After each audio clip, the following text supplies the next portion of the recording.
la vision magique. Il y a très très longtemps, dans le monde des Lilliputiens, il y avait beaucoup de bonnes fées qui bénissaient les nouveau-nés avec un don. Voici l'histoire de l'un de ces bébés, Maddie. Je suis là pour offrir un cadeau à votre petit. Ouh! Qu'est-ce que ce sera, chère fée? La richesse? Ou la célébrité? Ou le pouvoir de gouverner le monde? Je vais lui donner quelque chose de bien plus important que ça. Il aura la vision magique. La vision magique. Cela sonnait comme un grand cadeau, mais personne ne savait vraiment ce que cela signifiait. Peut-être peut-il voir des êtres magiques que nous ne pouvons pas voir. Peut-être que tout ce qu'il verra se transformera un jour en or ou en pierre. Ah! Peut-être qu'il peut voir les visages des gens et savoir qui a piqué les pommes de mon arbre. Oh, quel horrible bruit! Nous devrions chasser ce chien.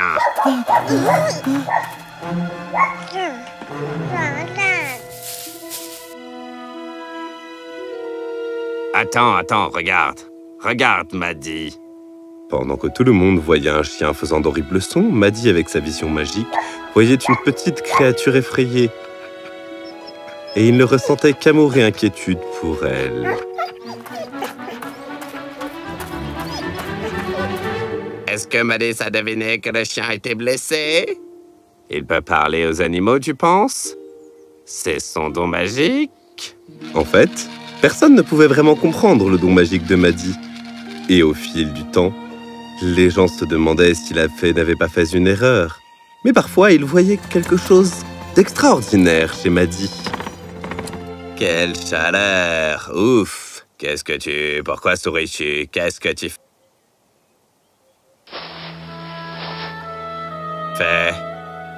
Lorsque tu transpires, même la brise chaude qui souffle sur ton corps est si fraîche et rafraîchissante.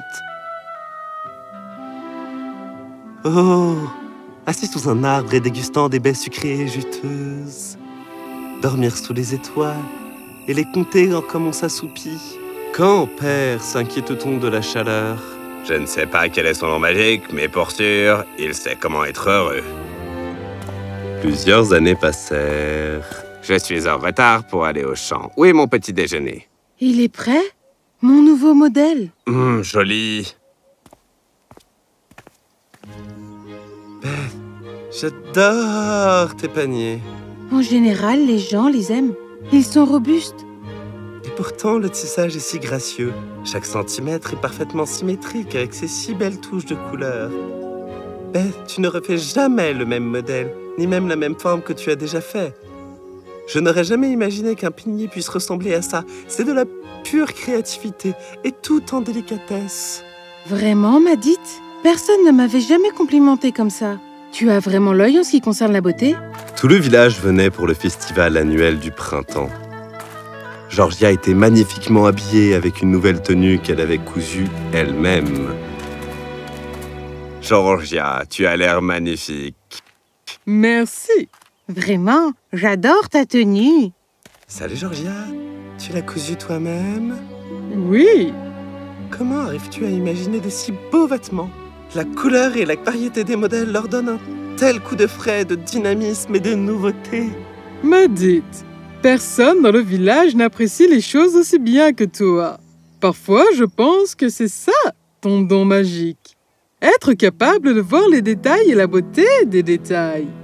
2 ans plus tard, de fortes pluies s'abattirent sur le village et toute la récolte de maïs fut perdue. Les villageois étaient très inquiets.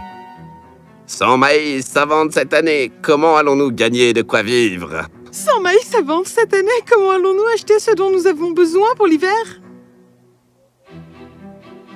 Hey, Maddie, pourquoi est-ce que tu souris?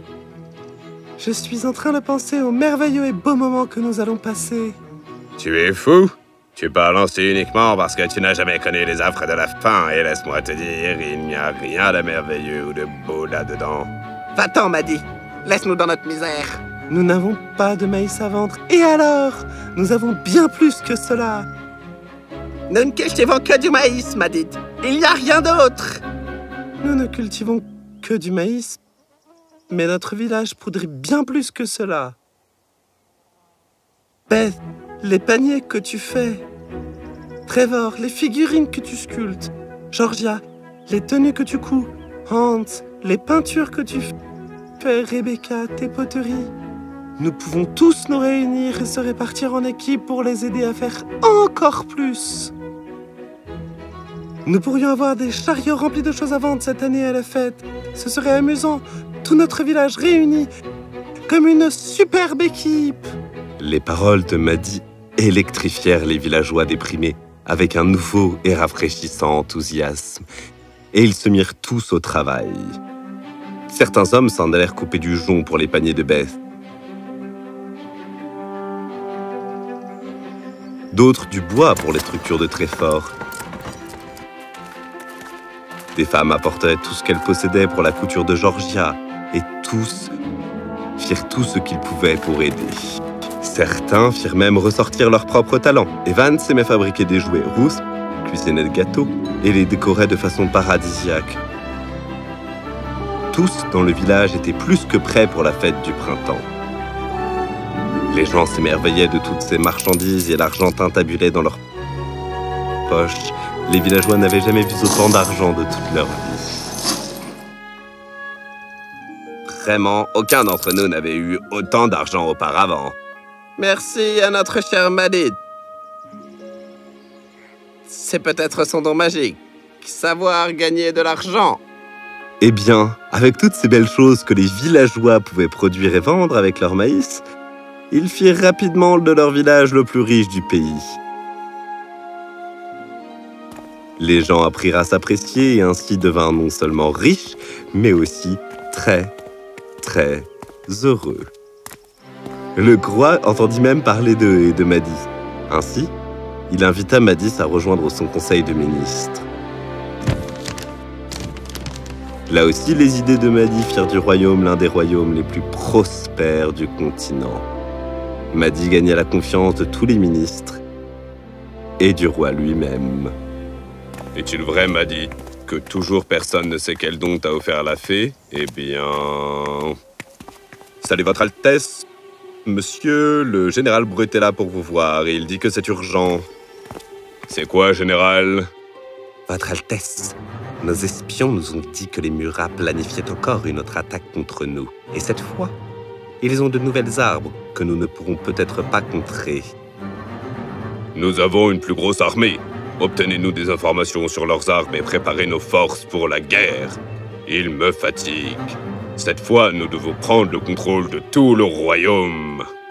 Votre Altesse, si ça ne vous dérange pas, puis-je dire quelque chose? Bien entendu. Votre Altesse, même si nous gagnons la guerre, cela vaut-il la dépense d'argent et d'hommes que nous encourons? Je suis sûr qu'il y a un meilleur moyen. Quel meilleur moyen, Maddie? Ils continuent de nous attaquer pour essayer de piller notre trésorerie. Il n'y a qu'une seule façon de les combattre et c'est la guerre. Pourquoi veulent-ils tant nous combattre, sire? Ils veulent notre argent. Pourquoi? Qu'en sais-je? Ils sont juste jaloux et envieux. Votre Altesse, préparez-vous à la guerre si vous le devez, mais laissez-moi visiter leur pays, déguisé, juste une fois. Peut-être il y a un moyen de s'en sortir, s'il vous plaît, sire. Bien, d'accord. Mais sois prudent. Et tu as une semaine. Une semaine suffira. Alors Maddie s'en alla au royaume des Murats. Il remarqua quelque chose d'étrange. Dean, viens prendre ton déjeuner. Mère, je suis sur le point de finir ça. Attends.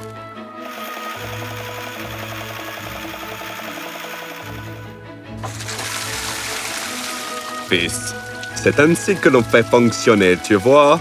Ils sont pauvres, mais les choses qu'ils font, tellement passionnés de science. C'est beau et utile à la fois. Maddie vit soudain un groupe de personnes assises, discutant de quelques dessins scientifiques. Tu penses que cela peut être fait?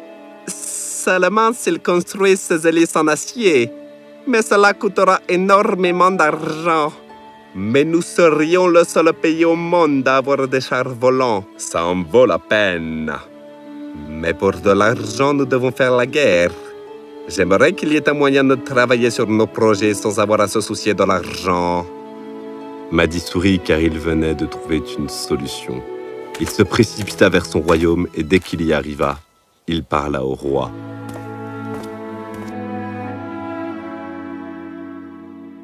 Nous pouvons éviter la guerre pour toujours. Eh bien, Madit, je ne sais pas quoi dire.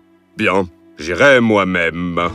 Le roi visita le roi de Murat avec une proposition. Je suis étonné de la quantité de travail scientifique que vous et vos hommes faites, sire. Nous ne vivons que pour la science, votre Altesse, mais... Je comprends votre problème et voici donc ma proposition. Vous connaissez la science, nous connaissons l'art. Vous connaissez l'invention, nous savons comment la vendre. Alors soyons partenaires. Vous faites ce pourquoi vous êtes bon et nous faisons ce pourquoi nous sommes bons. Comment? Nous achèterons vos inventions pour notre royaume et les vendrons non seulement dans notre pays, mais aussi sur les continents au-delà, grâce aux navires et aux chars volants que vous construirez. Vos scientifiques apprendront à notre armée à utiliser vos armes et nous protégerons à notre tour votre royaume ainsi que le nôtre, afin que vous et votre peuple soyez libres d'inventer. Et ensemble, nous rendrons nos peuples non seulement riches, mais aussi heureux et satisfaits que possible.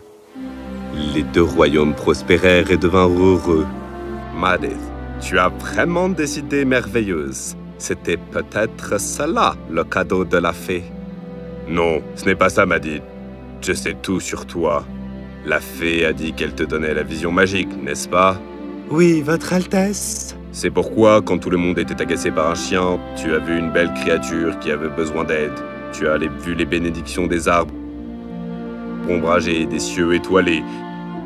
Et quand les gens ont vu l'adversité, lorsque les récoltes ont échoué, tu as vu l'opportunité d'une nouvelle entreprise. Et quand les gens ont vu le désespoir de la guerre, tu as vu un chemin vers l'unité. Tu vois ce que personne ne peut, et tu vois ce que tout le monde devrait. Tu vois la bonté et la beauté dans tout.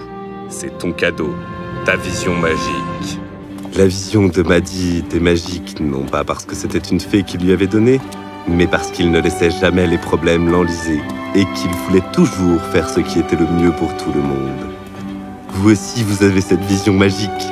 Tout ce que vous avez à faire est de l'utiliser.